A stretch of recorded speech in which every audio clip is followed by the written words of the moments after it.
திரு அக்னீஸ்வரன், திரு எடப்பாடி பழனிசாமி விருப்பப்பட்ட மாதிரியே பட்டியலில் திரு அண்ணாமலை பெயர் இல்லையா? அப்போ சார் இப்போ இதுக்கு சம்மந்தமே கிடையாது சார்.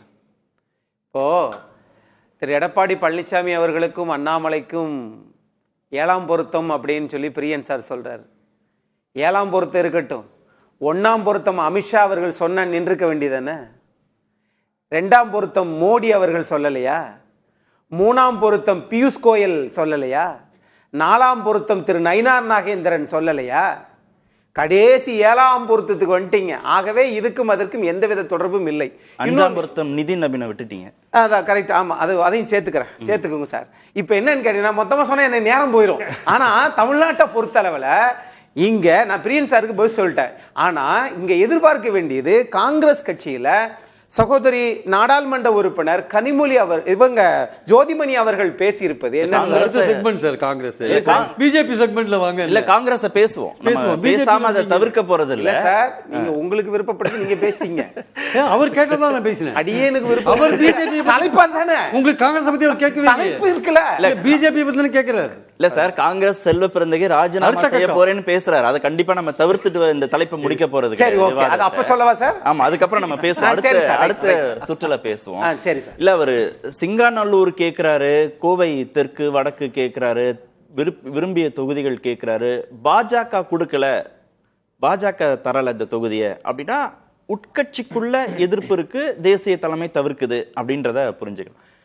எடப்பாடி விருப்பப்படலை சிங்காநல்லூரை திரு அண்ணாமலைக்கு கொடுக்கறதுக்கு, திரு எடப்பாடி பழனிசாமி விருப்பப்படலைங்கிறது வேறொரு முக்கியமான தகவல். கட்சி பாஜக தலைமை முடிவு பண்ணல, அதிருப்தி உள்ள இருக்கு இல்லைங்கிறத கடந்து இந்த தொகுதியை அண்ணாமலைக்கு கொடுக்கணுமா வேண்டாமான்றது திரு எடப்பாடியின் முடிவு அப்படின்னு பிரியன் சார் சொன்னது.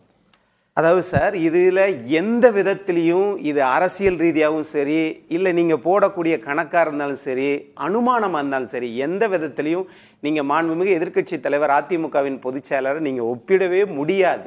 அது வேற, இது வேற. நான் இப்போ ஒன்று சொல்கிறேன்னே, நீங்கள் இதுக்கு முன்னாடி 2021 அரவக்குறிச்சியில் நின்றீங்கள, முன்னாடி நின்றார் இல்லையா? அப்போ திரு எடப்பாடி பழனிசாமி அவர்கள்ட்ட கேட்டுட்டா நின்றாங்க. அப்போ அந்த மோதல் இல்லை. எப்போ மோதல் வந்தது?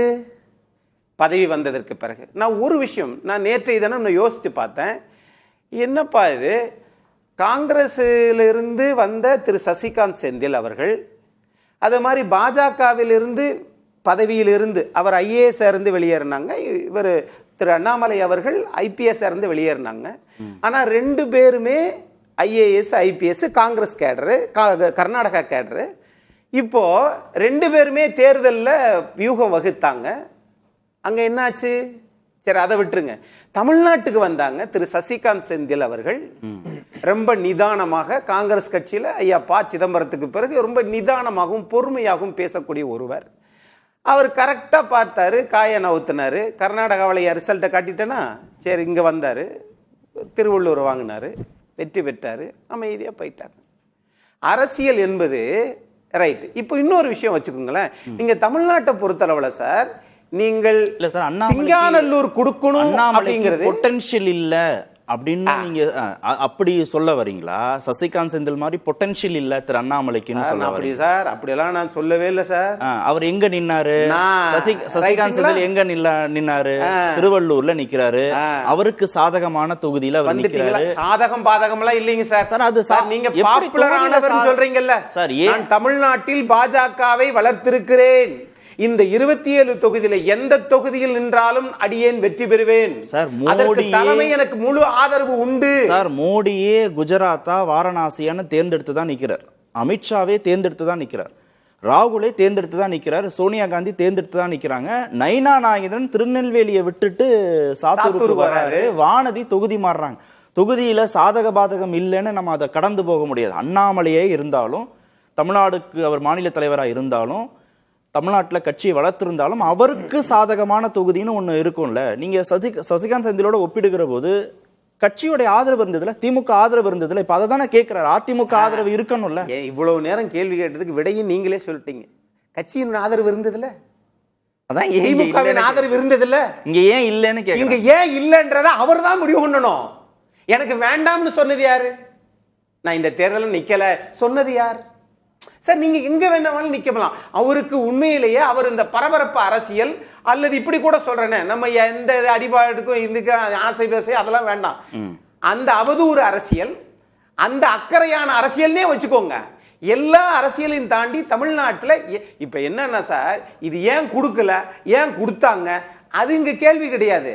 எனக்கு இங்க கொடுத்தா தான் நிற்பேன் அப்படின்னு சொல்லுகிற போது, அப்போ நான் எல்லா இடத்திலும் நான் பாப்புலரான ஒரு தலைவர், நான் மத்தியில் இருக்கக்கூடிய பிரதமருக்கு இணையானவர் என்கிற அந்த தோரணை இருக்கு பாத்தீங்களா. நீங்க திரு மோடி அவர்களையும் ஒரு பதவியில 9 ஆண்டு காலம் இருந்து, வானதிக்கோ நயினாருக்கோ தமிழிசைக்கோ பொருந்தாதா? அந்த பிரிவிலேஜ் இவங்களுக்கு மட்டும்தானா? அண்ணாமலைக்கு அந்த பிரிவிலேஜ் கொடுக்க கூடாதா? அதுக்காக இவங்க நீங்க தமிழிசையை போய் கோவையில நிக்க சொன்னா அவங்க விருப்பப்படுவாங்களா சார்? நீங்க இல்ல சாத்தூர்ல நிக்க சொன்னா விருப்பப்படுவாங்க? அவருக்கு 21 மாநிலத்தில் ஆட்சி செய்யறவங்களுக்கு தெரியாதா சார்? ஒரு கோணத்தை நண்பர் சேதுராமன் சாருக்கு அழகா சொல்லுவார். ஒரு கோணத்தை, ஒரு பொருளை வச்சிருக்கீங்கன்னா அதை 15 கோணத்துல சிந்திச்சு அப்படியே 365 நாளும் அரசியலையே செய்து கொண்டிருக்கக்கூடிய பாஜகவிற்கு தெரியாததா மாண்புமிகு எதிர்க்கட்சி தலைவருக்கு தெரிய போகுது. ஆகவே பாவம் ஒருபுறம் பழி ஒருபுறம் என்று நீங்க போடாதீங்க. சரி.